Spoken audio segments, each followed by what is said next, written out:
பதஞ்சலி மகரிஷி சொல்லியிருக்கக்கூடிய அஷ்டாங்க யோகத்தில் நிறைய 2வது அங்கமான நியமம் சௌச்சத்தை பற்றி சொன்னதுக்கு அப்புறமா சந்தோஷம் அப்படிங்கிற உசந்த விஷயத்தை பற்றி பேசுறது.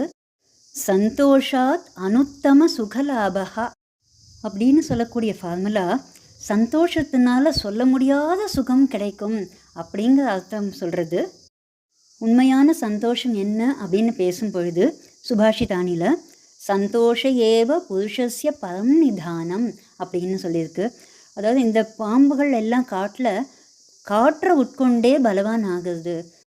காட்டு யானைகள் கூட அங்கே இருக்கக்கூடிய மரம் செடி தடைகளை கொண்டே பலவானாக இருக்குது.